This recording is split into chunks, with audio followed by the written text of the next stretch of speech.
among image formation وایو د concave mirror اوس په وایو image formation by convex mirror صحیح ده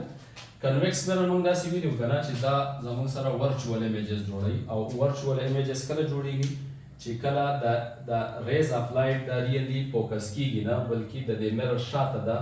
چې موږ extend کو الته ملاویږي نو زموږ سره بیا virtual images جوړیږي virtual images موږ ته ویل چې دا موږ په سکرین باندې نشو اغسته ٹھیک ده نو اوس ګوره په دې کنویکس mirror کې صرف چې کله object مونږ په انفینټي باندې کیدو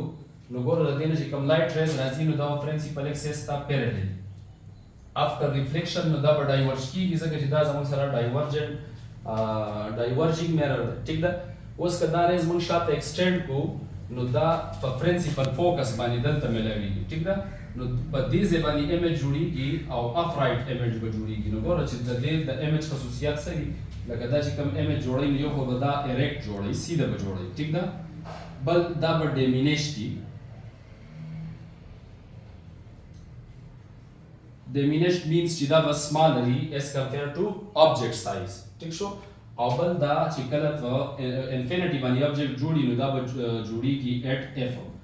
په پرنسپل فوکس باندې به جوړیږي د دې نه علاوه که object مونږ په فاینایټ ډسټنس باندې ږدو که په any فاینایټ ډسټنس باندې که د سنټر اف کرویچر سره وي که ایټ کرویچر وي که پرنسپل فوکس باندې یا د پرنسپل فوکس نه دننه نو په هر یو کیس کې به ایمیج زموږ سره د پرنسپل فوکس او د پول په منځ کې د دې په منځ کې به جوړیږي او دا به همیشه ډیمینیش وي دا به همیشه سمالر ان سایز as compared to object size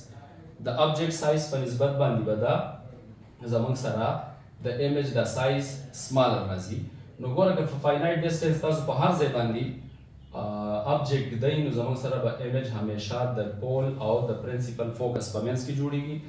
دا ایمیج به هم دا به ورچوي په سکرین به موږ نشو اغستی بل دا به ډیمینیش دي دا به سمالر وي ټیک شو او دا به ایریکټ دي دا به سیده وي کلیر خبره